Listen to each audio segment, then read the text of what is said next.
Am I a schmuck for pretending not to recognize my parents when they tried to reconnect? I was raised mostly by my uncle and aunt. My older sister developed a serious illness when I was 6, and my parents decided that they couldn't care for both of us, I guess. So they kind of unceremoniously dumped me at my grandparents, and my uncle took me in. Like, didn't even explain to me what was going on, just you're going to visit Gran for a while, and never picked me back up. My grandparents and uncle explained it later, and they were pretty livid at my parents. I've seen my parents maybe 5 times since then, and not at all for the last 9 years. I decided to stop contacting them when I was 12, and since I was the only one reaching out, all communication broke down. It turned out okay. I loved my aunt and uncle, and it turns out they can't have kids, so they've always said I'm their miracle kid. I was just misrouted by the stork at first. I was formally adopted by them when I turned 18. I wish it had been earlier, but there were some red tape things that would have made it really expensive and difficult. I'm 21 now.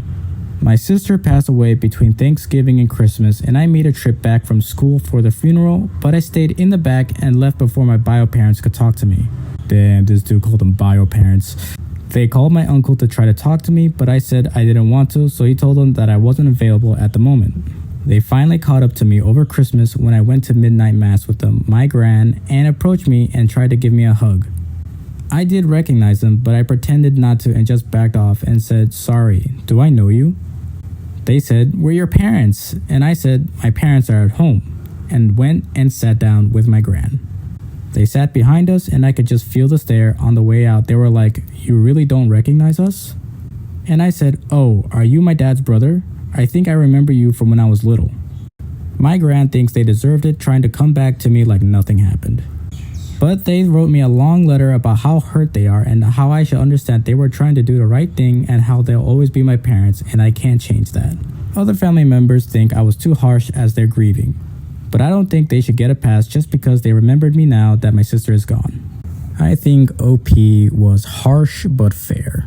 Just imagine being abandoned at 6 years old, barely any contact with your parents, and then being completely raised by someone else.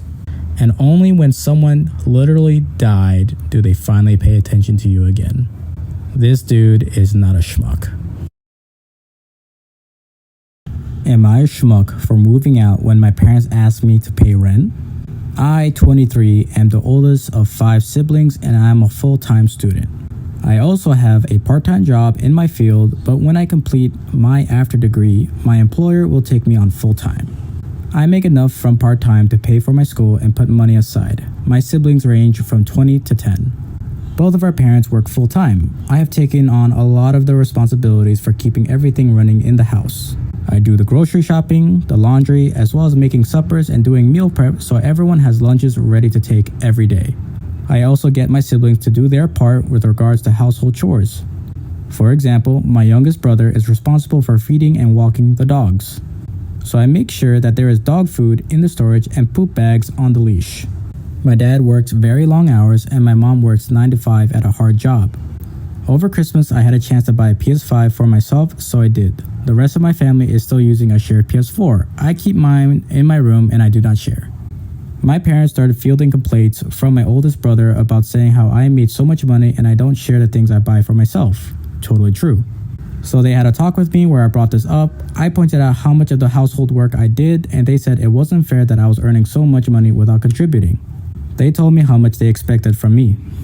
I went to my room and I did the math. If I gave them what they wanted, I would have about $800 a month left over. If I dropped a couple of classes next semester, I could go almost full-time hours with my employer, and it would only be 1 more year until I graduated with my 2nd degree. But I could afford my own place, and I would have way more free time and disposable income. I packed up and moved out. Everything I owned fit in my car. I stayed at an Airbnb for 2 weeks until I could get everything sorted with an apartment, school, and work. It was great. I'm not gonna lie, I may have gone a little overboard on Tinder. I couldn't have women over at my parents' house. I just moved into my own apartment. I'm staying part-time until I finish the semester. I will work full-time over the summer and go to a lighter class load / higher work hours in the fall.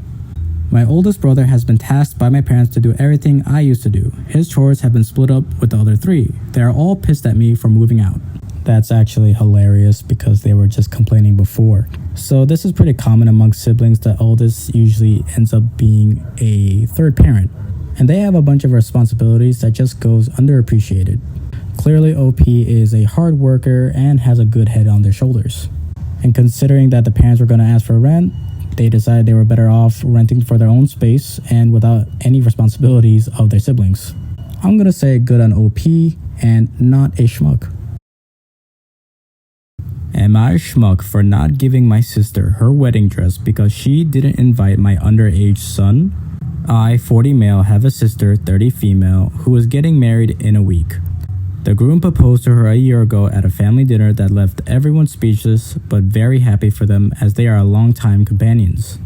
During this dinner, my sister asked my son, 17M, to make her a wedding dress. My son has always loved design and fashion. He took technical courses in these areas and sewing, and even his friends keep asking for his clothes because they are so beautiful.